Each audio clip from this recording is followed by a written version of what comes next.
जी, जी, हम जल्दी निपटा देंगे। बस अभी लाइव शुरू हो गया सर। अस्सलाम वालेकुम दोस्तों, मैं हूँ शाहिद हुसैन और मोमिन मलिक साहब मेरे साथ इस वक़्त मौजूद है। आज बड़ी प्रोग्रेस हुई है और उस प्रोग्रेस के ऊपर जो है वो हमने कुछ अपडेट्स लेनी है, क्योंकि मोमिन मलिक साहब ने खुद हाँ जी, अपने डबल यूट्यूब रख लो। चैनल पर लाइव जो है कुछ डिटेल्स आपके सामने रखी थी और अच्छा उसके चल रहा है। साथ-साथ जो है ऊपर मतलब मैं उन्होंने नहीं बैठा कुछ था ऑर्डर्स और कुछ मज़ीद तो वो जुड़ गया अपनी तरफ से अपने से भी आप सबके सामने कुछ डिटेल हाँ रखी हाँ हैं बस। और ये कुछ हमारी जो अपडेट्स हैं कुछ इम्पोर्टेंट है। बहुत ज़्यादा क्योंकि केस की अब डायरेक्शन और गुलाम हैदर के मामले के ऊपर मज़ीद पेशरफ्त जो है वो आगे आने वाले दिनों में आने वाली है। मोमिन साहब आपका बेहद शुक्रिया। इस टाइम और भी बहुत सारे लोगों के फ़ोन आ रहे हैं। तो हम चूँकि आपको ज़हमत इसलिए दी है क्योंकि जो बात आप पब्लिक को बता सकेंगे, जनता को बता सकेंगे, कोई और बता नहीं सकता। तो आज का केस कितना गुलाम हैदर के बच्चों को करीब लेके आया है और कितना फ्रूटफुल साबित होगा इनको जेल भेजने में सर?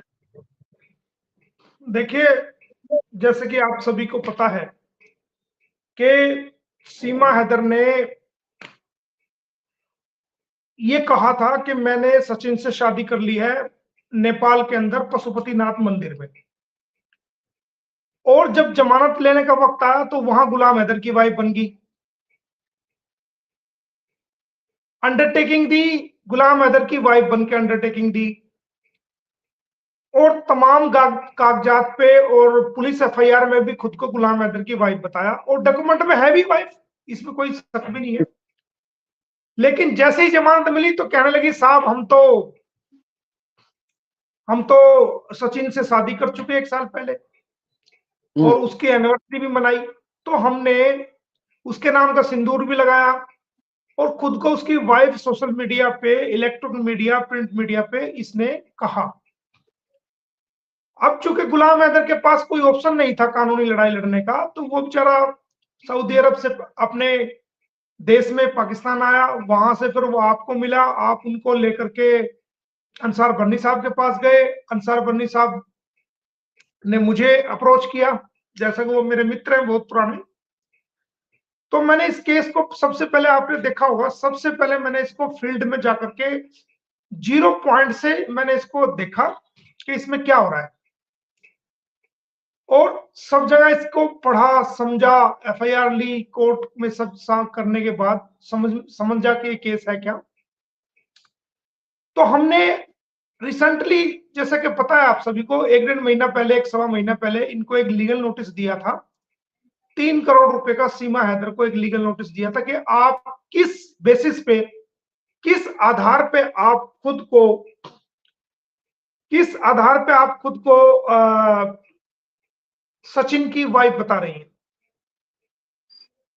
जबकि आपका कोई तलाक आज तक ना पाकिस्तान में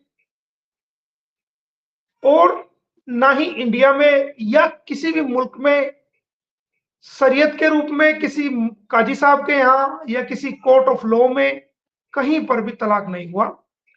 सारों डॉक्यूमेंट्स में आपका वाइफ ऑफ गुलाम हैदर लिखा हुआ है और आप गुलाम की लीगली वाइफ है। तो आप किस आधार पर अपने मांग में सिंदूर भर रही हैं? हाँ जी, रामे साहब, वकील साहब, कैसे हैं आप? सर सर बस मैं आप बिल्कुल कैसे ठीक हूँ सर, आप सुनाए? आप ज़बरदस्त सर। जी जी सर, लीगल आवाज चीज आ रही? आपके आने से मुझे थोड़ी आसानी हो जाती है, क्योंकि मुझे लीगल चीज बिल्कुल को, सही बात। लीगल चीज को डिटेल में समझाने की जरूरत नहीं होती। आप उसको थोड़ी सी चीज को पकड़ लेते हैं 1 सेकंड में और उसको डिटेल से पब्लिक के सामने रख देते हैं। तो ये इसलिए मैं आपकी वेट करता हूं कि मुझे आपके आने से सहूलियत हो जाती है और आप उसको, पब्लिक जैसा सुनना चाहती है, आप उसको उसी तरह एनालिसिस करके आसान तरीके से पब्लिक के सामने आप रख देते हो। तो ये आपका कमाल का एनालिसिस करने का और उसकी डेफिनेशन को आसान तरीके से निकालने का आपकी कमाल की, ये एक बढ़िया वकालत का सबूत है। सर ये हमारे thank you high sir, court के, बहुत लाहौर शुक्रिया हाई कोर्ट सर। के वकील हैं सर थैंक रामे साहब। रामे साहब हमारे लाहौर हाई कोर्ट के वकील हैं और बड़े जबरदस्त, क्योंकि लाहौर हाई कोर्ट पाकिस्तान में सबसे ज्यादा बिजी हाई कोर्ट है और वहाँ प्रैक्टिस करते हैं। तो आप बताएं कि वकील साहब कितने माशाल्लाह चालाक होंगे। नहीं, लाहौर हाईकोर्ट के भी मैंने बड़े चक्कर लगाए हैं।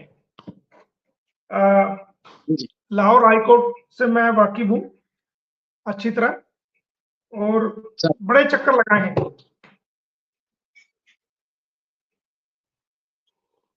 जी जी सर। कहाँ तो चले सर गए? वो आ रहे हैं सर, अभी हमारे साथ ही हैं। आप बता रहे थे गुलाम हैदर ने अप्रोच किया, उसके बाद फिर आप अदालत में गए। हाँ, तो हमने उनको लीगल नोटिस फाइल किया था, और लीगल नोटिस के अंदर हमने उनको 30 दिन का टाइम दिया था।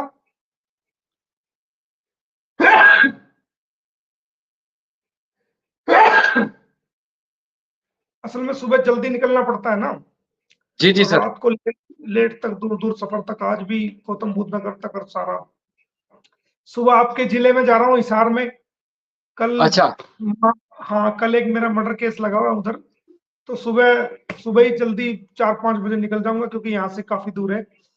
तो सही सर। करीबन 300 किलोमीटर से ज्यादा है, तो 600 किलोमीटर का सफर रहेगा।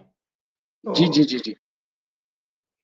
मैं ये कह रहा था कि हमने लीगल नोटिस जो दिया था, लीगल नोटिस में हमने इनकी लायबिलिटी को फिक्स किया था, लीगल लायबिलिटी को फिक्स किया था, कि देखिए आपने ये गलती की है, और आप ऐसा गलती कर रहे हैं, पब्लिकली ऐसी गलती करके आप हमारी रेपुटेशन को पूरी दुनिया के सामने तोड़ मरोड़ करके पेश कर रहे हैं, हम पे एलिगेशंस लगा रहे हैं, और लीगल रूप से जबकि आप हमारी वाइफ हैं, उसके बावजूद आप दुनिया को बता रही हैं कि मैं सचिन की वाइफ हूं, और उसके नाम का सिंदूर भर रही हैं, और सोशल मीडिया और प्रिंट मीडिया पे आप इस गलतफहमी को और झूठ को, आप इस अफवाह को फैला रहे हैं। तो हमने लीगल नोटिस फाइल किया, और लीगल नोटिस में हमने 30 दिन का टाइम दिया, और 30 दिन का टाइम देने के बाद हमने उसके अंदर ये शर्तें रखी कि आप पब्लिकली पूरी दुनिया के सामने आप पब्लिक की माफी मांगिए कि हमसे गलती हुई है, और हर्जाने के रूप में 3 करोड़ रुपए बतौर हर्जाना या डैमेजेस, जो रेपुटेशन डैमेजेस है, वो आप हमें दीजिए। हम्म। इसी तरह का एक लीगल नोटिस हमने सचिन मीना को दिया था, कि आप किस आधार पर कह रहे हैं कि ये आपकी वाइफ है, जबकि आपने हमारी वाइफ को, हमारे 4 बच्चों को इलीगली तरीके से भारत की बाउंड्रीज के अंदर एंटर कराया, उनसे क्राइम कराया, और आप दुनिया के सामने, दुनिया के प्लेट कानून की नजर में, कोर्ट में तो आप कह नहीं रहे कि ये मेरी वाइफ है, वहां तो आप कहते हैं कि एक पाकिस्तान की औरत है, और आप बाहर समाज के अंदर खुद को उसका पति बता रहे हैं, और उसको अपनी वाइफ बता, किस आधार पे आप करा रहे हैं? तो 3 करोड़ का हमने उनको नोटिस दिया था, जिसके अंदर हमने 30 दिन का टाइम दिया था, और सार्वजनिक रूप से माफी मांगने के लिए कहा था। इसी तरह आपने देखा होगा कि उनके जो मुंह बोले भैया हैं, डॉक्टर एपी सिंह जी, जी जी। वो पत्रकार, जो जर्नलिस्ट है, उनको भी धमकाते देखे गए हैं कि सचिन मीना बोलिए, सचिन मीना बोलिए, और एक बच्ची को भी रिसेंटली उन्होंने धमकाया, पहले भी वो जर्नलिस्ट को धमकाते रहे हैं। तो उनको हमने यही क्वेश्चन रेज किए थे कि आप on what basis you are denoting the Seema Haider as a wife of the Sachin Meena, और the Sachin, or the Seema Sachin Meena in public palace, or in front of the social media, electronic media and print media. आप किस एक पढ़े लिखे व्यक्ति हो, खुद को अधिवक्ता कहते हो, अपने आप को सुप्रीम कोर्ट का वकील कहते हो, आप किस आधार पर आप उसकी वाइफ डिनोट कर रहे हैं, जबकि ये मेरी लीगली वाइफ है, कोई तलाक नहीं हुआ? तो उनको हमने 5 करोड़ रुपए का लीगल नोटिस दिया था, लेकिन, और 30 डेज का टाइम दिया था। तो उस 30 डेज के अंदर ना तो उनका रिप्लाई आया, और ना ही उन्होंने माफी मांगने की कोशिश की। या तो वो इस गलतफहमी में हो कि ये लोग भूल जाएंगे, कौन पूछेगा, ये वो है, लेकिन नहीं, हमने टाइम पीरियड पूरा होने के बाद भी 2-4 दिन, 5-7 दिन जो ऊपर हुए हैं, उनका हमने वेट किया कि हो सकता है ये अपनी भूल को सुधार ले तीनों लोग, और माफी मांग लें और ये इनको लीगल कार्रवाई से बच जाए, मगर ऐसा देखने को नहीं मिला। तो हमने उनके खिलाफ आज गौतम बुद्ध नगर कोर्ट में एक डिफेमेशन सूट फाइल किया है। सचिन के खिलाफ किया है, गुलाम हैदर वर्सेस सचिन मीना, ये केस अलग है। गुलाम हैदर वर्सेस सीमा हैदर, ये केस एक अलग है।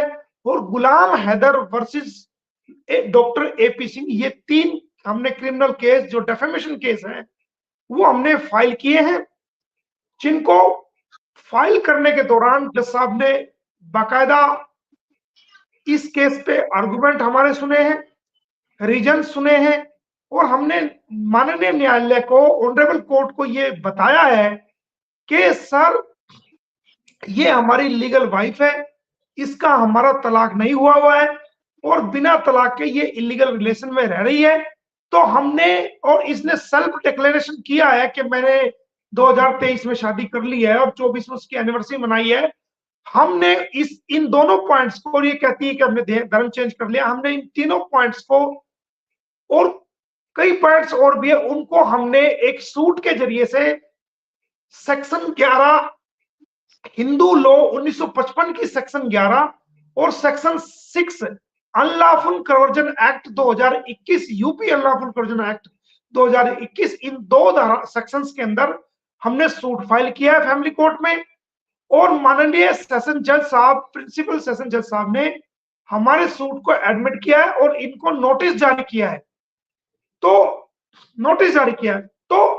ये उसकी कॉपी हमने साथ लगाई, और जो हमने इनको लीगल नोटिस दिया था वो हमने इस तारीख को दिया था, साथ में कॉपी लगी हुई है, लेकिन आज तक कोई जवाब या माफी मांगने की कोशिश नहीं की गई, ना हर्जाना दिया गया।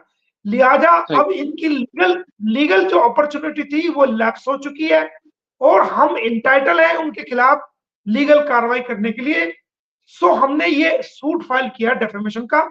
ऑनरेबल कोर्ट ने देखा, समझा और हमारे केस को एडमिट किया और उसमें बहुत अच्छा ऑर्डर कोई पास किया है हमारे हक में।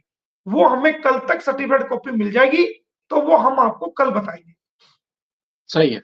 और तो सर एक चीज है कि असल में जैसे हमारी कुछ देर पहले हेमंत साहब से बात हो रही थी, अब लोग जो है ना चाहते हैं कि फैसला फौरी तौर पर हो।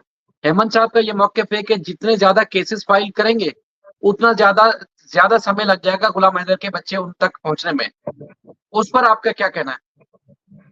देखिए, हेमंत एक अच्छा एडवोकेट है और वो दिल का बड़ा साफ आदमी है। हालांकि मेरे तो अपोजिट है अभी तक, क्योंकि अभी तक ये कंफर्म नहीं हुआ कि हो सकता है सीमांध्र उसको करे या ना करे, लेकिन वो दिल का साफ आदमी है, अच्छा आदमी है और वो इंसान हमदर्दी रखता है इंसानियत के लिए। लेकिन क्या होता है कि डॉक्टर अलग अलग होते हैं, किसी डॉक्टर की एडवाइस कुछ होती है, किसी डॉक्टर की एडवाइस कुछ होती है। उसका जो लीगल ओपिनियन है, उनकी जो लीगल सोच है वो उनके मुताबिक है। मेरी जो लीगल सोच है, मेरा जो लीगल ओपिनियन है वो डिफरेंट टाइप का है। लेकिन मैं कभी भी अपने इस वर्किंग को, अपने इस डायग्राम को, इस प्लान को, क्योंकि ये मामला लोकल लेवल का मामला नहीं, ये स्टेट लेवल का मामला नहीं, ये कंट्री लेवल का नहीं, बल्कि ये इंटरनेशनल लेवल का, दुनिया की निगाहें, पूरे वर्ल्ड की निगाहें आज इस केस पर टिकी हुई है। ये 2 मुल्कों का मामला है, ये इंटरनेशनल मामला है। तो इंटरनेशनल मामले को कैसे डील किया जाए, कैसे कानूनी जाल बिछाया जाए और कैसे उस कानूनी जाल में हम कामयाब हो और सामने वाले को शिकस्त हो, ये छोटा मोटा काम नहीं है। इसके लिए पूरी लीगल प्लानिंग, लीगल तरीका और लीगल सोच, लीगल चाल और पॉजिटिव रिस्पॉन्स होना, समझना पड़ता है। और एक एक चीज को, इसको मॉनिटरिंग करनी पड़ती है, एक एक चीज को वॉच करना पड़ता है। ऐसा नहीं है आपने सिंपली केस डाल दिया और अपने घर जाके सो गए, नहीं, बल्कि आपको जितना बड़ा केस होता है, जितना उसकी अहमियत होती है, जिसकी इंपॉर्टेंस होती है, इंटरनेशनल लेवल पर वकील साहब बैठे हुए हैं, उसी हिसाब से उसको करना पड़ता है। अब ये कह रहे हैं कि डिले होगा, ये होगा, तो हमने सीमा हैदर को पाकिस्तान पहुंचाने का ठेका नहीं लिया। हमने सीमा को जेल कराने का ठेका लिया है, हम उसको जेल कराएंगे और बढ़िया वाली सजा कराएंगे। हाँ, गुलाम के बच्चों को गुलाम तक पहुंचाना हमारी जिम्मेदारी है, लेकिन चूंकि समय बहुत ज्यादा हो चुका है, टाइम बहुत ज्यादा हो चुका है, और इस टाइम पीरियड के अंदर आप देखेंगे कि इतना टाइम पीरियड लैप्स हो गया कि जिस प्रकार जितना टाइम पीरियड लेगा, इस सीमा हैदर ने अपनी सोशल मीडिया के थ्रू 14 लाख के करीब फॉलोवर बढ़ा लिए और पॉलिटिकल ग्रिप भी कर ली, आसपास के लोगों में भी ग्रिप कर ली, और सोशल मीडिया पर ग्रिप कर ली, सारा इलेक्ट्रॉनिक मीडिया पर ग्रिप कर ली, सारा प्रिंट मीडिया पर ग्रिप कर ली, सारे चैनलों पर ग्रिप कर ली। सारे पत्रकार और जर्नलिस्ट इसकी बात को समझने लगे, देखने वाले, क्योंकि एक तरफा ये जो कह देती थी, पूरी दुनिया के लोग, पूरे भारत के लोग उसी को सच मान लेते थे। गुलाम हैदर का पक्ष रखने वाला कोई भी चैनल या कोई भी ऐसा व्यक्ति नहीं था जो भारत में इसकी बात को लीगली रख सके। कुछ हमारे भारत के यूट्यूबर्स हैं, वो इस पे काम कर रहे थे, आप लोग हैं, वो सब इस पे काम कर रहे थे, लेकिन कानून की नजर में इसके पक्ष को रखने वाला, इसकी सच्चाई को सामने लाने वाला, एपी सिंह की सच्चाई को सामने लाने वाला, इस सारे एपिसोड को कानून रूप में क्या रूप है, क्या उसकी फॉर्म है, उसको लाने वाला कोई नहीं था। तो ज्यादा टाइम बीतने की वजह से ये इतनी मुझे लेबर करनी पड़ी। और जितने ज्यादा केसेस का मतलब ये नहीं है, जितने ज्यादा केसेस हैं, जितने ज्यादा मैं केसेस डाल रहा हूं, उतनी जल्दी गुलाम हैदर के बच्चे उसको मिलेंगे। अगर मैं एक ही केस डाल के चुपचाप बैठ जाऊं और ये हरकतें करती जा रही है, कानून का वायलेशन करती जा रही है, मैं ये कहता हूं ये जितनी बार कानून का वायलेशन करेगी, मैं उतनी बार ही इसके खिलाफ कानूनी कार्रवाई करूंगा।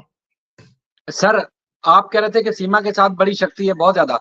आपके साथ जो शक्ति है सर, ये सामने कमेंट है एक आपके, आप भी पढ़े, रामेश साहब पढ़े, इकरा बहन पढ़े, और मेरे ख्याल में जितने लोग देख रहे हैं वो भी पढ़े। वो ये है कि पब्लिक का जो सेंटीमेंट दिल से आपसे जुड़ा हो ना सर, वो आपकी ताकत है, वो आपकी शक्ति है, वो आपका समझ लो कि एक भरम है। और वो है क्योंकि लोग जो जो चीज समझते हैं, वो चाहते हैं कि एक लेटर नोट में ये बात करो, हेमंत भाई भी अपने भाई हैं, बिल्कुल, आप उनसे हमारा एक मान सम्मान है, लेकिन लोग मतलब एक एक चीज पे नजर रखते हैं। मतलब एक लेटर नोट में ये कमेंट मैंने आपके सामने रखा है, लेकिन लोगों की बड़ी आपसे हमदर्दी, मोहब्बत, और वो आपकी ताकत बने हुए और समझते हैं जो चीज, वो आपको गाइड भी करने की कोशिश करते हैं, हालांकि इनका राब्ता नहीं होगा आपसे। तो ये ताकत भी आपके साथ है सर। इसमें देखिए मैं इसमें लिखा हुआ है कि हेमंत सिंह से दूर रहने, शायद कुछ ऐसा कमेंट किसी ने किया है। जी रमेश साहब, एक हमारा चैनल है इंडिया में, एक हमारी बहन चलाती है उसको, तो उसने भी जैसे जैसे मैंने लीगल कार्रवाई करी, तो उन्होंने भी चैनल्स पे कई वकील बिठाए, सुप्रीम कोर्ट के भी बिठाए, हाई कोर्ट के भी बिठाए, और डिस्ट्रिक्ट कोर्ट के भी वकील बिठाए, और उनसे बुला करके पूरे क्वेश्चंस किए, अब क्या हो सकता है, अब क्या हो सकता है, इस केस में इसके क्या अहमियत है, इसकी क्या। तो उन्होंने अपने नॉलेज के मुताबिक अलग अलग डिफरेंट उसके अंदर अपनी बात रखी। लेकिन मेरी आदत है, देखो, चाहे हमारा इंडिया का कोई चैनल हो या आपका कोई चैनल हो, मैं कभी भी जो मैं कर चुका होता हूं, मैं आपको उसके बारे में बताता हूं।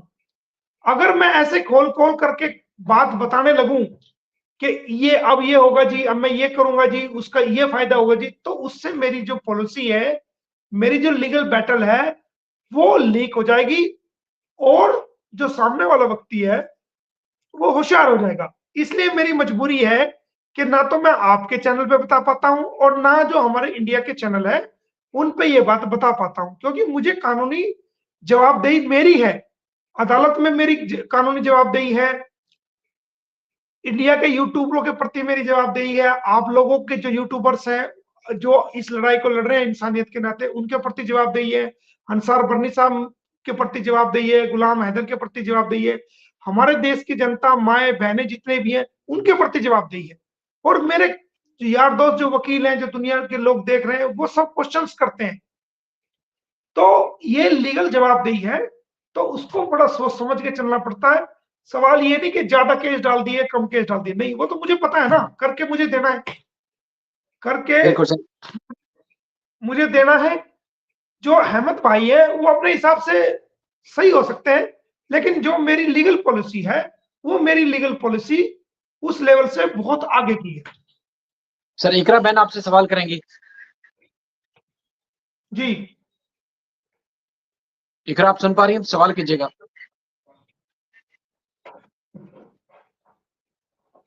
इकरा आप सुन पा रही हैं तो सवाल कीजिएगा प्लीज। अच्छा सर, लोग जो है ना एक तो इस बात का बार बार सवाल करते हैं जी इसकी जमानत कैंसिल कराई जाए और जो जो हरकतें अब नई सामने आ रही हैं वो जमानत कैंसिल होने के बाद ही इसको जेल में डाला जा सकेगा, वरना तो इस तरह के जो रोज वो हरकतें कर रही है उससे तो सेंटीमेंट लोगों के और ज्यादा खराब हो रहे हैं। तो जमानत कैंसिल कराना किसके हाथ में है सर? देखिए सर, मैं आपको एक बात बताऊं, कोई भी लीगल कार्रवाई है, लीगल स्टेप है, जमानत कैंसिल ऐसे नहीं है कि आपने बटन दबाया और जमानत कैंसिल हो गई, ऐसा नहीं है। या खाली कह देने से ही जमानत कैंसिल कराओ हो जाएगी, नहीं। जमानत कैंसिल करने के लिए भी कोई कानून बना हुआ है, कुछ शर्तें होंगी, अगर ऐसा करोगे तो ऐसा होगा, ऐसा करोगे तो ऐसा होगा। तो कुछ शर्तें हैं, कुछ कंडीशंस हैं, कुछ वायलेशंस हैं। जब वो कंडीशंस पूरी होंगी, जो वायलेशंस किए जाएंगे, तो उसी वक्त तो आप उस कंडीशन पे जा पाओगे। वो शर्तें है नहीं, वो वायलेशन है नहीं, वो तरीकाकार है नहीं, तो वहां तक पहुंचने के लिए कोई भी जमानत कैंसलेशन के लिए पहले आपको जो जमानत कैंसलेशन की रिक्वायरमेंट्स हैं उनको आपको पूरा करना पड़ेगा। देखिए, माननीय न्यायालय को आपको स्पेसिफिक रीजन तो देना पड़ेगा ना, जो कानून में स्पेसिफिक रीजन है वो रीजन आपको देने पड़ेंगे, तभी जाकर के जो है आप cancellation of bail application file कर सकते हैं। ऐसा नहीं है कोई भी मुंह उठा के जाओ और एप्लीकेशन लिखो और कह दो जनाब मैं आ गया हूं और इसकी बेल कैंसिल कर दो, नहीं। जितना राइट गुलाम हैदर को है उतना राइट जो है वो सीमा हैदर को भी है कानून की नजर में। अदालत के सामने अदालत किसी एक एक पहलू की नहीं होती, किसी एक व्यक्ति की नहीं होती। अदालत जो है दोनों, दो व्यक्ति, दो फरीक सामने हैं, तो अदालत बाकायदा उनकी भी सुनती है और हमारी भी सुनती है। चाहे फैसला हमारे हक में होए या उनके हक में होए वो अलग बात है, लेकिन अदालतें कभी भी एक पक्ष की तरफ फेवर नहीं करती। अदालत तो आंखों पे पट्टी बंदी होती है, वो तो सबूत से चलता है, गवाही से चलता है।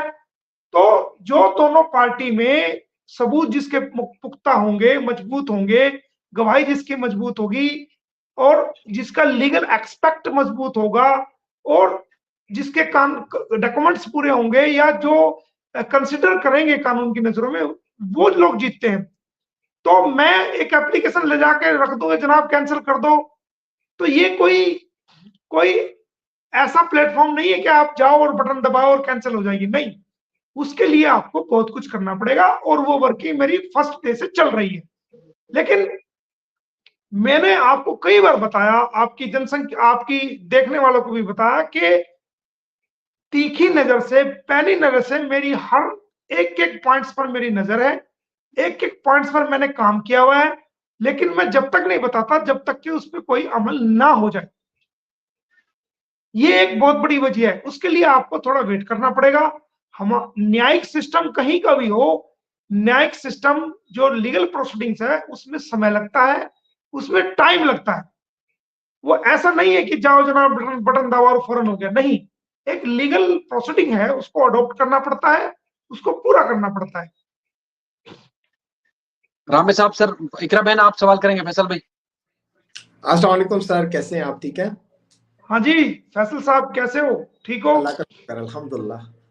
यार हमारा भी यार, तुम जाते रहते हो, हमारा सलाम भी। और मैं तो चाहूंगा कि आप यहाँ आए और मैं आपकी मेहमान नवाजी जो है ना वो जी वेलकम करूं यहाँ पर। मैं पहले ये उम्रा कर लूं। हाँ, ये सर, ये इंसानियत का उम्रा बहुत बड़ा उम्रा है, यकीन करें। हाँ ये पहले मैं, हालांकि मुझे आना था, मेरी प्लानिंग थी पूरी, लेकिन मैंने उसको प्लानिंग को इस केस की वजह से, आप यकीन नहीं करेंगे, मैंने वहां जाने की, उम्रा जाने की प्लानिंग को मैंने सेकेंडरी कर दिया और मैंने इस चीज को समझा कि ये मेरे लिए जो है एक उम्रे के बराबर है, होगा, अगर 4 बच्चे जो फंसे हुए हैं और जो उस तरफ चल रहे हैं तो उनको रिपेटिएट करना उनके फादर के पास और सब चीजों से उनको डिफेंस करना, तो ये मेरे लिए भी एक उम्र के बराबर ही है। तो इसलिए फिर मैंने वहां डिले कर दिया और मैं इस पे लग गया। पूरा रमजान मैंने आपने जब भी प्लान करना है मोस्ट वेलकम। मैं आपको जरूर मुलाकात करूंगा आपसे और जरूर जो है राब्ता होगा इंशाल्लाह ताला। बाकी सर ये केस के बारे में मेरे से हमारे लिए नहीं है। जी जी, ये ऑफर जो मोमिन साहब के लिए हमारे लिए नहीं है सर। आप होके जा चुके हैं, अब उन्होंने आना है तो दोबारा नहीं आ सकते। मेरा सलाम तो जरूर, आप प्लीज आप जाओ तो मेरा मदीना भी जाना है इंशाल्लाह ताला, तो आपकी जो है ना वो जरूर सलाम आपका पहुंचेगा। हाँ, मेरा झुक के सलाम जरूर करिएगा सर। मैं आपको वीडियो बना के भेजूंगा इंशाल्लाह ताला। हाँ, मेरा सलाम करिएगा और कहिएगा कि मैं बड़ा मानिए कि दिल से चाहता हूँ आना, बस अभी। लेकिन मेरा सलाम आप कहिएगा कि मेरे से जो हो सक रहा है वो मैं एक इंसानियत के लिए कोशिश कर रहा हूँ और करता रहूंगा जब तक जिंदा हूँ। सर आपके लिए बहुत सारी दुआएं होंगी इंशाल्लाह। मैं आऊंगा जरूर सर इंशाल्लाह ताला। मैं ये भी दुआ करूंगा कि अल्लाह ताला आपको यहाँ पर लेकर आए, जरूर मेरी दिल से दुआ होगी आपके लिए।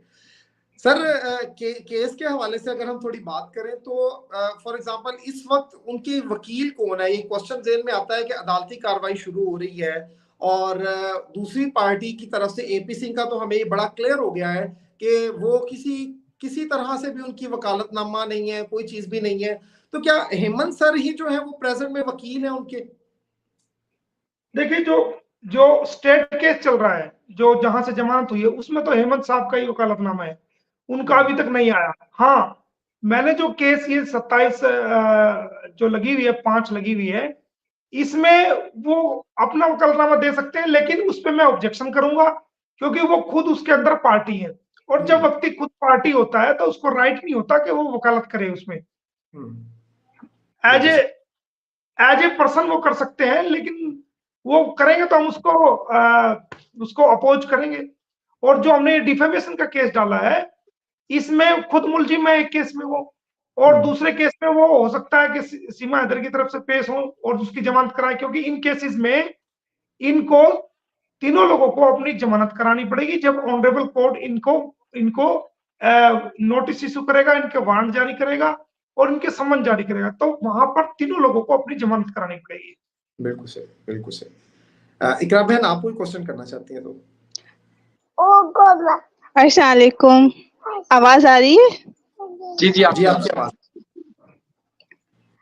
सर आप कैसे हैं, खैरियत से हैं? जी फाइन, आप बताएं कैसी हैं? अल्लाह का शुक्र। सर बताइएगा कि अब जो सीमा हैदर के अगेंस्ट क्रिमिनल केसेस हैं, उनकी तादाद कितनी हो गई? वो कह रहे थे ना वो मुंह बोले भैया कि धारा 83 सीपीसी, धारा 83 सीपीसी, हम कह रहे थे article 21 constitution of India protect the right and liberty of the citizen of India, and not only the citizen of India but also the protect the life and liberty of the foreigners। 7 case admit हो चुके हैं court में। There are the 7 cases are admitted by the honorable court of Rabupura and Jewars। एक case session court में, जो कि हमने इसकी मैरिज एनिवर्सरी को, धर्म परिवर्तन को हमने चैलेंज किया है। दूसरा केस जिसमें इसकी जमानत हुई है, जिसमें ये इलीगल एंट्री हुई है, 2। तीसरा केस 156(3 जब पुलिस ने कार्रवाई नहीं की, हमने कोर्ट के थ्रू जो एक शिकायत दी है जिसको कोर्ट ने एडमिट किया है। कितने दिन हो गए? 3 हो गए ना? 3 जी। और एक केस ट्रांसफर का जो हमने जेवर कोर्ट से, और उसको गौतम बुद्ध नगर आज लगा हुआ था वो केस भी, गौतम बुद्ध नगर, उसको 156(3 को ट्रांसफर के लिए हमने एक केस फाइल की है, टीए बोलते हैं उसको, ट्रांसफर ऑफ द केस। और 3 केस आज फाइल हो गए हैं, जो कि हमने सीमा के खिलाफ पर्टिकुलर एक case Ghulam Haider versus Seema, case number 2 Ghulam Haider versus doctor AP Singh, case number 3 Ghulam Haider versus Sachin Meena. तो there are the 7 cases of the Ghulam Haider has admitted by the honourable courts till today. और लोग कह रहे हैं जी सर, इसका तो केस उठ जाएगा, ये तो फला है, ये तो फला है। 83 कहां गई आपकी 83 है? 83 तो सीपीसी कहां चली गई भाई? 7 केस थोड़े नहीं होते, 7 केस कोर्ट में आज के दिन सीमा हैदर के खिलाफ पेंडिंग है। ये कहती है ना कि मेरा कोई कुछ नहीं उखाड़ सकता। अरे भाई, समय बड़ा बलवान है। टाइम जो है, टाइम बहुत ही ताकतवर है और एक जैसा टाइम कभी नहीं होता, अप डाउन जीवन में चलता रहता है। जो क्राइम करने वाला इंसान होता है उस वक्त उसको मालूम नहीं होता कि वो क्या कर रहा है, बट जब वो समय सीमा निकल जाती है तो बाद में उसको पता चलता है कि यार मैंने ये गलती की थी और उसका खामियाजा भुगतना पड़ रहा है। तो कानून जो है, कानून एक पतंग की तरह है कि आप पतंग उड़ा रहे हो और उसको ढील दे रहे हो, वो चलती जा रही है, उड़ती जा रही है, चलती जा रही है, उड़ती जा रही है। एक स्टेज वो आ जाती है कि वो इतना आगे जा चुकी होती है, उसकी डोर आसमान में इतनी निकल चुकी होती है कि आप उसको वापस लाना चाहो, आप कंट्रोल से लेफ्ट और साइड में करना चाहो, ऊपर नीचे करना चाहो, तो वो आउट ऑफ कंट्रोल हो जाती है और वो ऑटोमेटिकली टूट जाती है। और फिर आप जब वो टूट जाती है, फिर आप उसको मांझे को इकट्ठा करने पे लग जाते हो। लेकिन वो मांझा जहां जहां जिसके घरों पर गिरता है, वो लोग उसको पकड़ लेते हैं और जितना जिसके हाथ लगता है वो उसको तोड़ लेते हैं। तब उसको पता चलता है कि तू अब कहां थी और अब कहां है। ये मिसाल मैं आपको दे रहा हूँ। अच्छा सर, एक सवाल है कि सीमा को तो चलो कानून का इतना इल्म नहीं है, एपी सिंह को तो ये सारी चीजों का मालूम है, उसने ये सब कुछ पढ़ा है, उसको अंदाजा है, तो उसको भी अंदाजा नहीं हो रहा कि मेरे साथ क्या होने वाला है, जबकि वो खुद एक वकील है, वो सारे कानून को जानता है। वो तो देखिए, उसका मकसद क्या है? उसका मकसद तो सिर्फ और सिर्फ उसकी जो खुराक है, वो उनकी जो खुराक है मीडिया की जीनत है, मीडिया की हाइलाइट्स हैं। अगर किसी इंसान को रोटी ना मिले तो वो 1-2 दिन भूखा रह सकता है, लेकिन परमानेंट वो भूखा नहीं रह सकता। अगर उसको रोटी ना मिले तो उसका नुकसान हो जाएगा। कई इंसान ऐसे होते हैं कि अगर उनको पब्लिसिटी ना मिले मीडिया के अंदर और उनको ना पूछा जाए तो उनके लिए वो खुराक बन चुकी होती है, उनके लिए रहना मुश्किल हो जाता है। तो वो तो चाहता है कि ज्यादा से ज्यादा इस पे केस डले, ये ज्यादा से ज्यादा फंसे और मुझे अपने आप को हाईलाइट करने का, ज्यादा से ज्यादा केसेस के अंदर वकालतनामा फाइल करने का मौका मिले और मीडिया का सामना करने का मौका मिले। तो वो क्यों इसको ठीक गाइड करेगा? अब इसको अकल है नहीं, ये समझ रही है मेरा यही सब कुछ है। लेकिन आने वाले टाइम में मैं आपको एक वक्त वो दिखाऊंगा कि ये 95 नंबर की गालियां इसी को देगी, अपने भाई को, जब ये फंसेगी। सही बात, बिल्कुल सही बात है। असल में सर पता है कि लोगों का जो ज्यादातर बातें यही आती है कि जी आप कोशिश करें इसको जल्द से जल्द भिजवाएं, और आपने यकीनी तौर पर बताया जी टाइम लगता है, थोड़ा टाइम के साथ ही सारी चीजें होती हैं। तो आप अपनी भरपूर आपने कोशिश की, दिन रात आपने एक किया हुआ है, लेकिन ये कि लोगों के जज्बात आपको पता है और ज्यादा भड़का रही है, क्योंकि जी जी देखो मुझे अपना काम करना है, ना तो मुझे लोगों के मुताबिक चलना है, ना मुझे अपने स्टाफ के मुताबिक चलना है, ना मुझे पुलिस के मुताबिक चलना है, ना मुझे किसी और के मुताबिक चलना है। मुझे तो जो मेरा इंडियन का कानून कहता है उस कानून के मुताबिक मुझे चलना है। जो मेरा कॉन्स्टिट्यूशन ऑफ इंडिया कहता है, जो आईपीसी, सीआरपीसी, सीपीसी या जितने भी हमारे इंडियन कानून है, जो उसमें प्रोविजन दिया गया है, मैं उसको समझता हूं और जैसे जैसे हालात आते हैं उसके मुताबिक मैं कानूनी स्टेप लेता हूं। तो जो मेरा कानून कहता है मैं उसके मुताबिक चलता हूं और उसके मुताबिक ही चलूंगा और उसके मुताबिक ही इनको फायदा दिलाऊंगा गुलाम हैदर को, और उसके मुताबिक ही दुनिया देखेगी कि हाँ भारतीय कानून भी कोई कानून है। लेकिन थोड़ा समय लगता है, अब लोगों को तो कानून की समझ है। आपको सर आपको रब्बूपुरा पुलिस इसकी हरियाणा की पुलिस ने बुलाया था, तो उसके बाद भी उस पे भी लोग पूछ रहे हैं, क्योंकि लोगों की गहरी नजर है। असल में आपको पता है कि वो हमदर्दी में लोग जो है, अटैचमेंट है उनकी बहुत ज्यादा गुलाम हैदर के साथ, इसलिए सवाल करते हैं। हाँ, वो मैंने आज चूंकि ये 3 केस नए फाइल हुए हैं, इस पे बहस हुई थी, सारा दिन मुझे वही लग गया है। तो वो मैंने, क्योंकि कल भी वर्किंग डे है, उसके बाद 2-3 दिन की छुट्टियां आ रही है, वो मैंने उनको इन्फॉर्म किया है कि अभी मैं थोड़ा बिजी हूं। तो जैसे ही, क्योंकि वर्किंग डे है, कल का भी वर्किंग डे है, तो कल के बाद सैटरडे और संडे का ऑफ है, तो उसमें मैं जाकर के उस कार्रवाई को करूंगा। सर, हमने आपकी एक वीडियो देखी जिसमें मतलब मैंने आपको नॉर्मली बड़े कूल एंड काम देखा है और हमेशा कानून के मुताबिक बात करते हुए देखा है, लेकिन उस वीडियो में हमने बड़ा आपको गुस्से में देखा, और वो कहीं ना कहीं हम सबके दिलों की तर्जुमानी था। हम सब ने भी वो सारी चीजें फील की थी। उसकी सीमा की इंतहा से बढ़कर जो गुफ्तगू थी और हर दर्जा उसने क्रॉस किया था।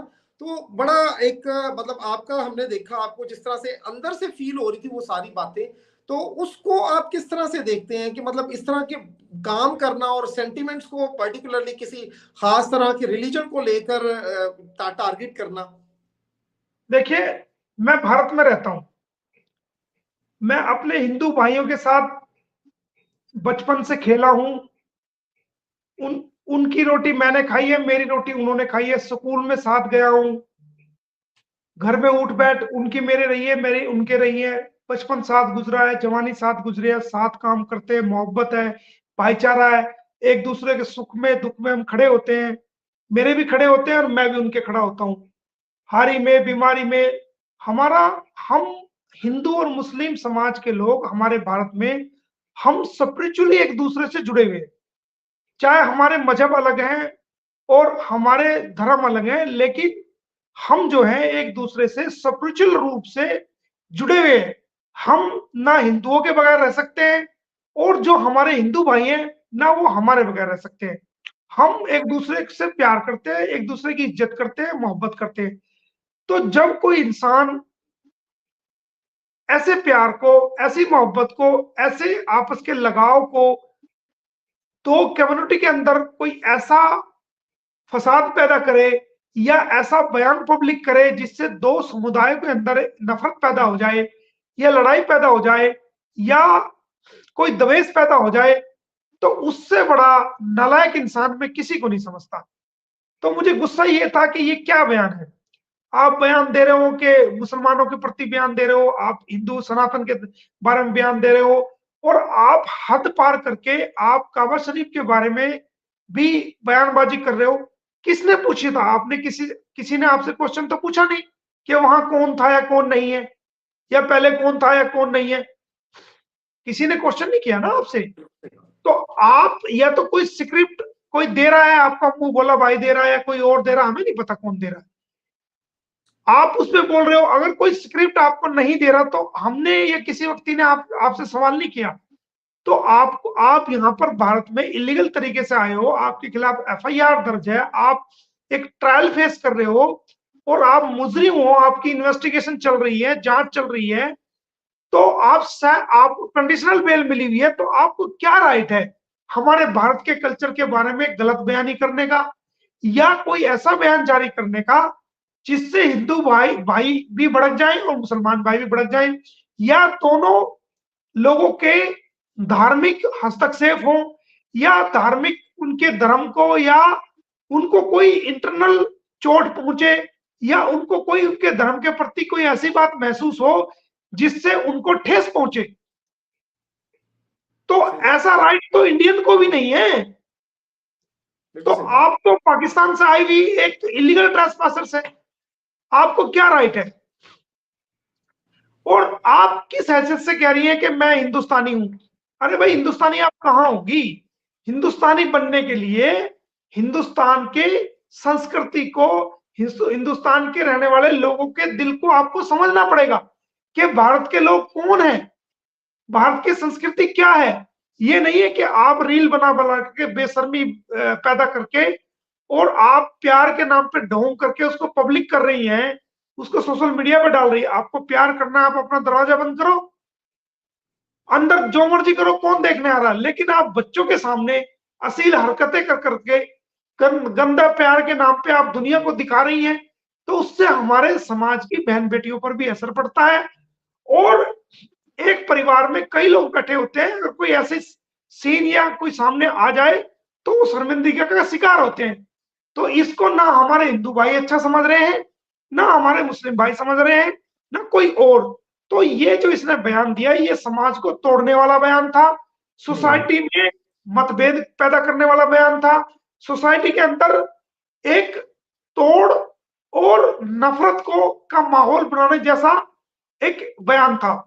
और जबकि इलेक्शन यहाँ पर चल रहे हैं और ऐसे हालात में अगर कोई माहौल खराब हो जाता है तो जो राजनीतिक पार्टियां हैं वो पार्टियां को भी अपनी रोटियां सेकने का मौका मिलता है। इसलिए मैं गुस्से हुआ।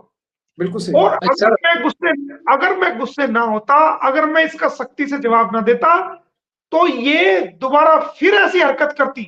लेकिन इसको चारों तरफ से जो जवाब मिला, उससे इसकी दोबारा ऐसी हिम्मत नहीं होगी कि ये बोलेगी। अगर बोलेगी तो मैंने इसकी कानूनी कार्रवाई करके रखी हुई है, कल या परसों को लगा दूंगा उसको। अगर बोलेगी, जितनी बार ये गलत करेगी मोमिन मलिक, उतनी बार तुम्हारे खिलाफ कानूनी कार्रवाई करेगा। मोमिन साहब, अब छोटे छोटे बच्चों को सज्जन ने गाड़ी में बिठाया और दूर जगह लेके गया और एक दावा करा जी ये घर उन्होंने ले लिया है और इस घर से वहां शिफ्ट कर जाएंगे। उस बंदे से उसका कोई हक नहीं है कि वो उन बच्चों को साथ ले और ऐसी कोई नामालूम जगह पर ले जाए जहां से वो हक जिताने की कोशिश करे थी। वो बाप है।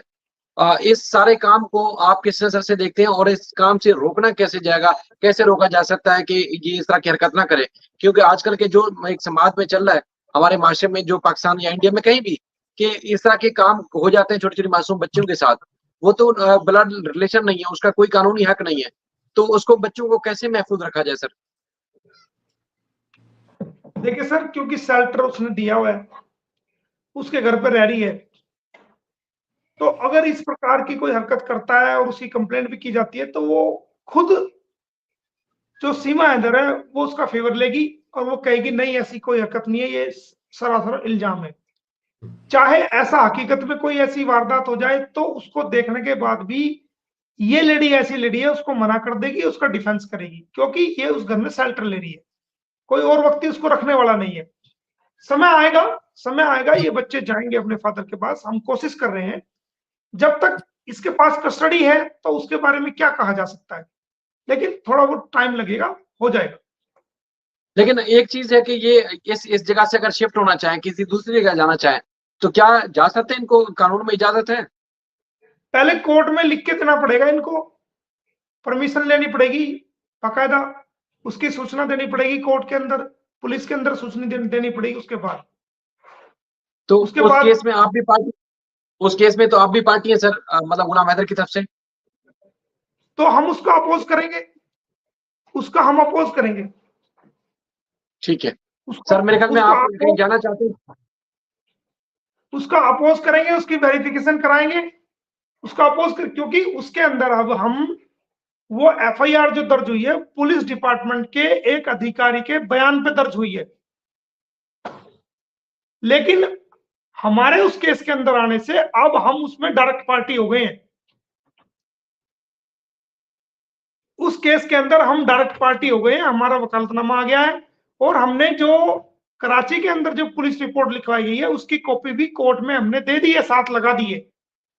और हमने कोर्ट में एलिगेशन और ऑब्जेक्शन भी फाइल कर दिए हैं उस ट्रायल कोर्ट में कि जनाब हमारे बच्चों को ये बिना परमिशन के लेके आई है और बिना तलाक लिए इसने ये जो ना यहाँ पर आई है, ये हमारी लीगल वाइफ है और हमारे बिना इंफॉर्मेशन के आई है। तो हमने वो सारी चीज कोर्ट में लिख के दे दी है और अब हम उसके अंदर डायरेक्ट पार्टी है। हमने पुलिस डिपार्टमेंट को और आला अधिकारी को भी ये लिख के दिया है कि सेक्शन 161 सीआरपीसी के तहत हम इस केस में हमारा बयान दर्ज किया जाए और हम इस केस में सीमा हैदर के खिलाफ कोर्ट में अपनी गवाही देंगे कि किस तरह हमारा मकान बेच करके बच्चों को लेकर के ये भारत में आई है इलीगल तरीके से। तो हमने, अगर पुलिस हमने वो एप्लीकेशन दी है, अगर पुलिस हमें उसके अंदर हमारा 161 सीआरपीसी का बयान दर्ज नहीं करती है या हमें गवाह नहीं बनाती है, तो हम, जब ये ट्रायल चलेगा तो हम डायरेक्ट अपनी एविडेंस भी कोर्ट में रख सकते हैं, बिना, अगर पुलिस हमें बेशक गवाह ना बनाए, लेकिन हमने जो एप्लीकेशन दी है हम उस एप्लीकेशन को, क्योंकि चालान पेश नहीं हुआ है, उस एप्लीकेशन का हवाला दे करके कि जनाब जब तक चालान पेश नहीं हुआ था इसकी इन्वेस्टिगेशन जांच जारी थी, हमने इनको लिख के दिया था कि हमें सेक्शन 161 सीआरपीसी के तहत हमें गवाह बनाया जाए और हमारी गवाही लिखी जाए सीमा हैदर के खिलाफ। लेकिन हमारे लिख देने के बावजूद इन्होंने हमारी गवाही को नहीं लिखा, हमें गवाह नहीं बनाया, लिहाजा अब हम कोर्ट में अपनी गवाही देना चाहते हैं। तो वहां पर हम, अगर सरकार अपनी गवाही पूरी भी कर ले तो 311 सीआरपीसी के तहत एडिशनल एविडेंस पे हम अपनी गवाही किसी भी स्टेज के, ट्रायल के किसी भी स्टेज पर हम अपनी गवाही वहां पर दे सकते हैं और हम ऐसा करेंगे। और वो हमें डिनाई नहीं किया जा सकता क्योंकि हमने एप्लीकेशन पहले दे चुके हैं हम इस बात के लिए। रामेश साहब, सर आपका इंटरनेट प्रॉब्लम कर रहा था, आप सवाल करें क्योंकि लोग जानना चाहते हैं और मोमेंट साहब को कहीं जाना भी है। जी जी, मेरा बस यही सवाल है कि 30 अप्रैल को ये जो हेयरिंग आ रही है 56(3) की, इस पे क्या पुलिस भी रिपोर्ट फाइल करेगी या इस पे मजीद इसको लिंगर ऑन कर सकती है? नहीं, पुलिस को जज साहब ने बड़ी सख्ती से पेश आए थे और पुलिस को अपनी रिपोर्ट फाइल करनी पड़ेगी डिटेल। 30 तारीख को रिपोर्ट फाइल करेंगे और जब वो रिपोर्ट आ चुकी होगी, चूंकि मैंने जेवर कोर्ट से इसको ट्रांसफर करने के लिए गौतम बुद्ध नगर कोर्ट में एप्लीकेशन टीए डाल रखी है, ट्रांसफर एप्लीकेशन। तो जैसे वो रिपोर्ट आएगी तो मैं कहूंगा कि मैं अगली कार्रवाई इस कोर्ट से नहीं चाहता, क्योंकि मैंने ट्रांसफर एप्लीकेशन डाली हुई है, तो मैं अगली कार्रवाई दूसरे कोर्ट से चाहूंगा, तो उसको मैं वहीं स्टॉप करा दूंगा रिपोर्ट आते ही। और 1 तारीख को गौतम बुद्ध नगर में ट्रांसफर एप्लीकेशन के ऊपर आर्गुमेंट है, आज भी तारीख थी लेकिन वो रिपोर्ट नहीं आई, क्योंकि जब किसी केस को आप ट्रांसफर कराते हैं तो जिस कोर्ट में वो पेंडिंग होता है वहां से उनके कमेंट्स मांगे जाते हैं जज साहब से कि भाई ये ट्रांसफर करने के लिए एप्लीकेशन दी है, आपका क्या कहना है, केस की नौयत क्या है, आप क्या कहते हो। तो वो कमेंट्स उनके आज आए नहीं थे, वरना तो आज ही उस पे ट्रांसफर पे हम बहस करते। अब वो 1 तारीख मैंने लगवाई है, तो 30 को मैं टाइम लूंगा उनसे कि मुझे 2 दिन का 4 दिन का टाइम दिया जाए और 1 तारीख को मैं गौतम बुद्ध नगर ट्रांसफर एप्लीकेशन पे बहस करूंगा और उस केस को गौतम बुद्ध नगर लेके आऊंगा और वहां उस पे फाइनल बहस करूंगा, क्योंकि मैं जेवर कोर्ट से उस पे सुनवाई नहीं चाहता। उसका रीजन ये है कि कुछ सस्टेन रीजन है जो मैंने एप्लीकेशन में लिखे हैं। सही है, बिल्कुल जबरदस्त इसमें। जी जी, बिल्कुल जबरदस्त सर, बहुत अच्छे तरीके से एक्सप्लेन किया। मैं पूरा लाइव सेशन सुन रहा, तकरीबन ऑलमोस्ट हर एस्पेक्ट्स क्लियर है। और अभी मोमिन मलिक साहब ने जिस तरह से बताया कि 7 केसेस चल रहे हैं, तो किसी ने नीचे कमेंट किया था कि ज्यादा केसेस करने से, शायद आपने सवाल किया था कि ज्यादा केसेस करने से केस लिंगर ऑन होगा या डिले होगा, तो वो असल में वायलेशन कर रही है तो ज्यादा केसेस बन रहे हैं। मोमिन मलिक साहब ज्यादा बना नहीं रहे, बेसिकली उसकी तरफ से वायलेशन इतनी हो रही है जिसकी वजह से ज्यादा केस फाइल करने पड़ रहे हैं। जी नहीं, मैं केस नहीं बना रहा, वो खुद बनवा रही है। और लास्ट में मैं यही कहूंगा कि अभी थोड़ी देर, जी जी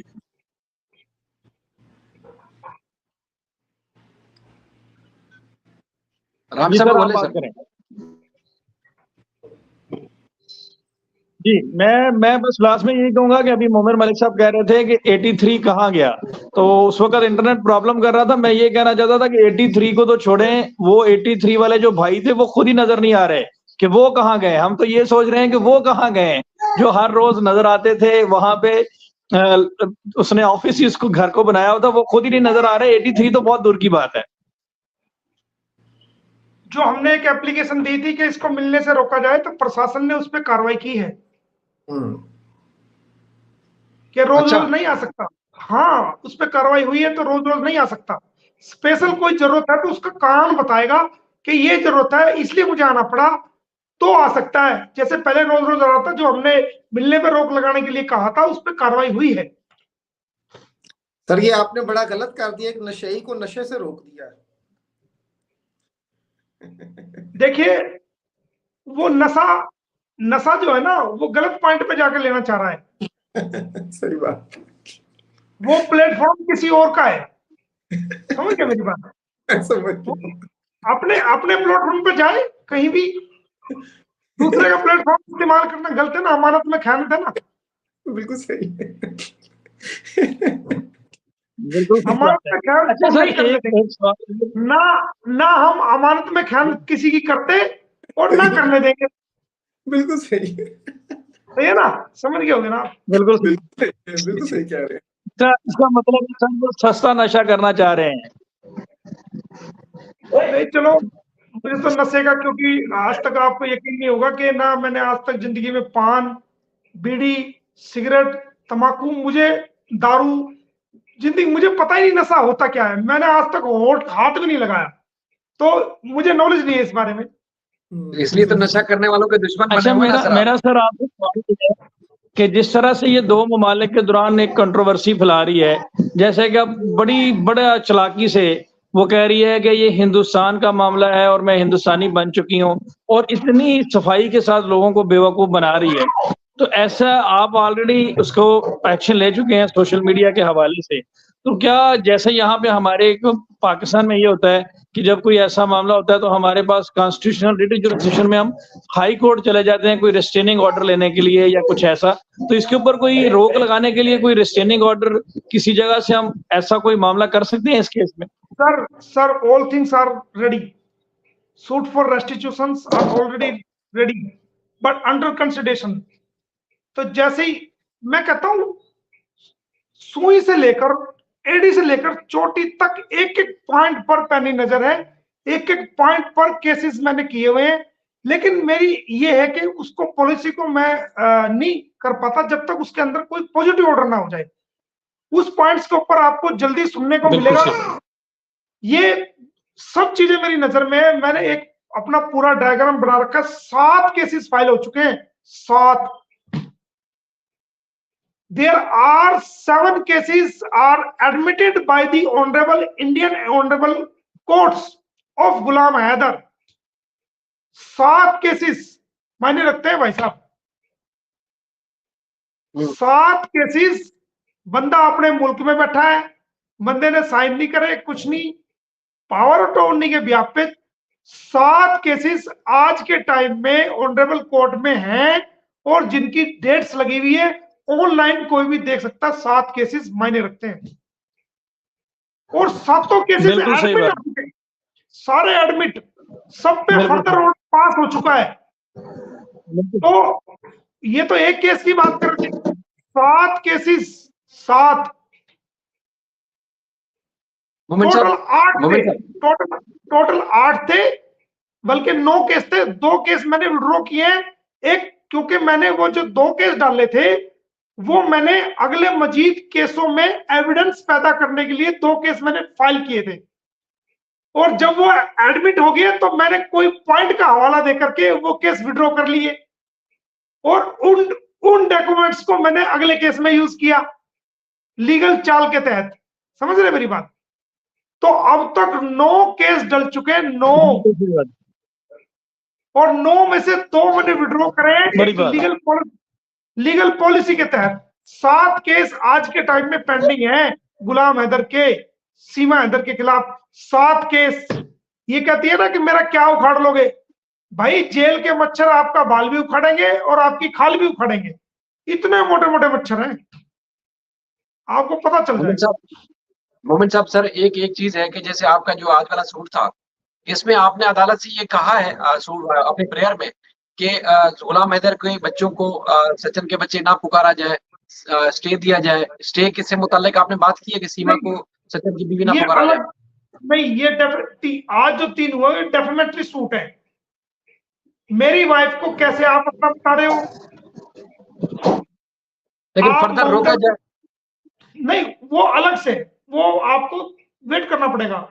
सब पे काम चल रहा है, सब कुछ रेडी है, लेकिन मेरी आदत है शाहिद भाई, मैं बताता नहीं। आपको मेरी मजबूरी का पता है ना।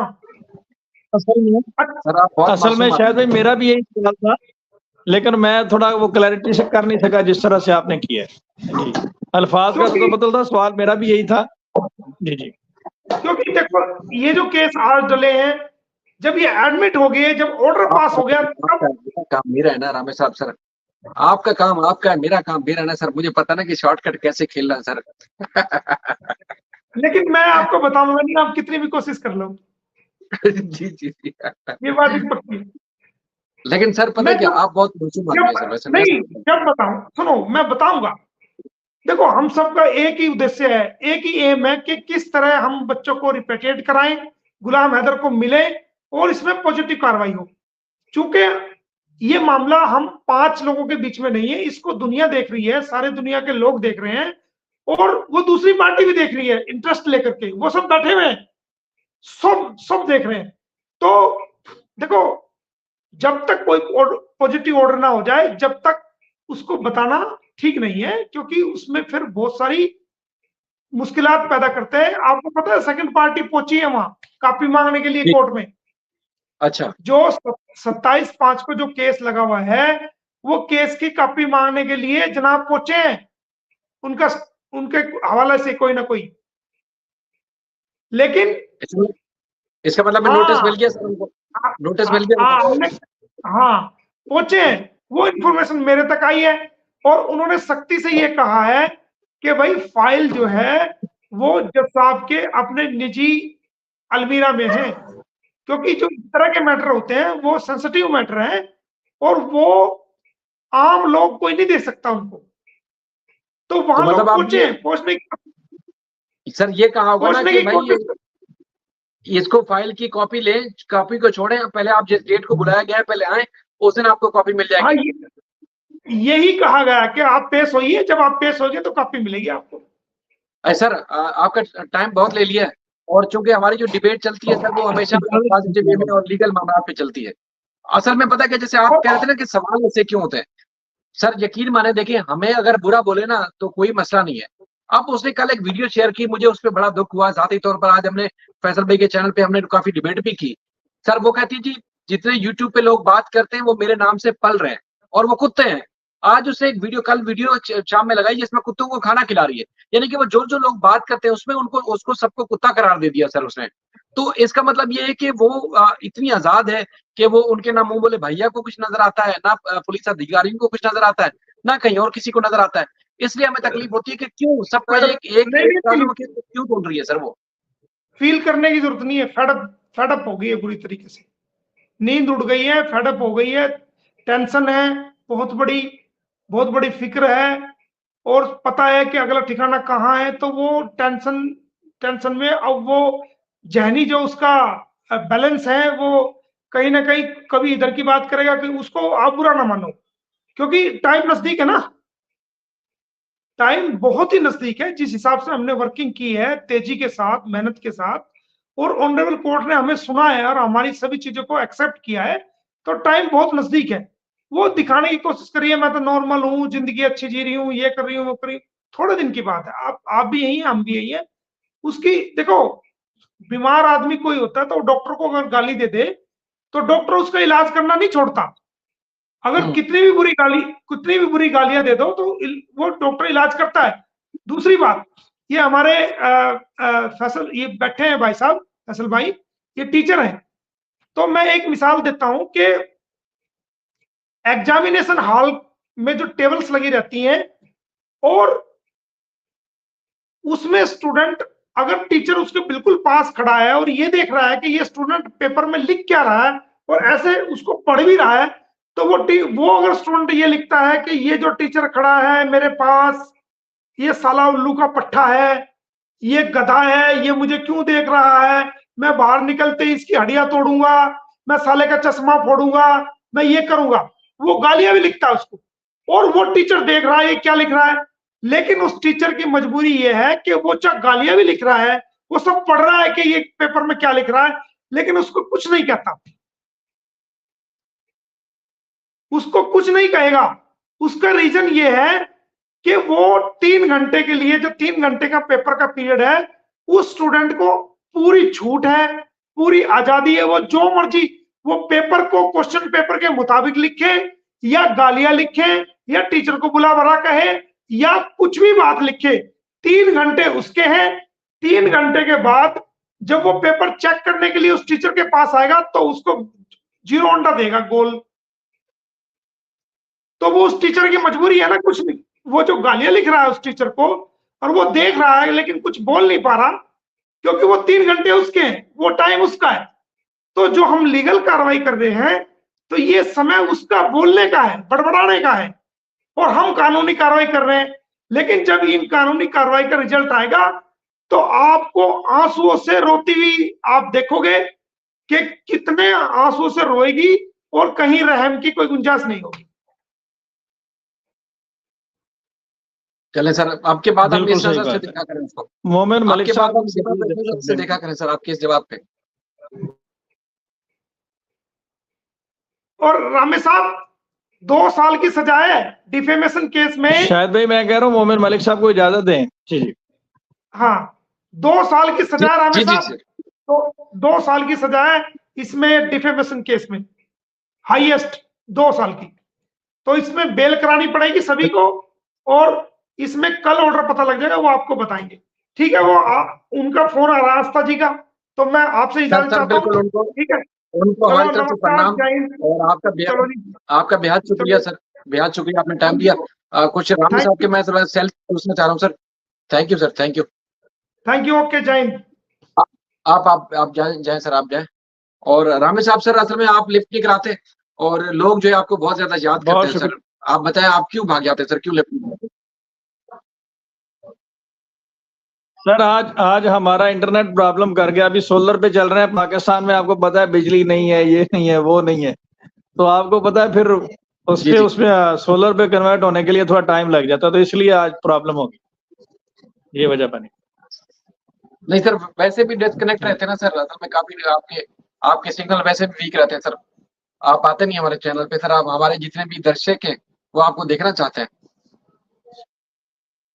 थैंक यू, बहुत शुक्रिया सर। पूरी बात सुनी नहीं है सर, फैसल भाई देखें यार, ये क्या मजाक है यार, अब हमारी इतनी भी इज्जत नहीं है सर। आपकी आवाज भी नहीं आ रही, आपकी आवाज नहीं आ रही, आपकी आवाज नहीं आ रही।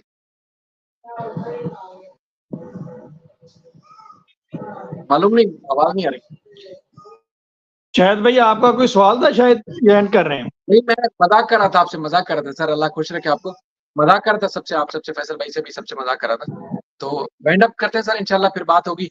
आप सबका बेहद शुक्रिया, थैंक यू, बहुत शुक्रिया सर। आप लोगों ने देखा और अप्रिशिएट किया, और इसी तरह आपने गुलाम हैदर के जो साथ है वो देते रहेंगे, और एक दिन वो जरूर आएगा कि गुलाम हैदर को बच्चे उसके जरूर मिलेंगे। लेकिन मैं आपसे एक अर्ज करूं कि आप लोगों ने ना साथ छोड़ना नहीं है, अगर हम रहे ना रहे, लेकिन आप लोगों ने इसी तरह जुड़े रहना है।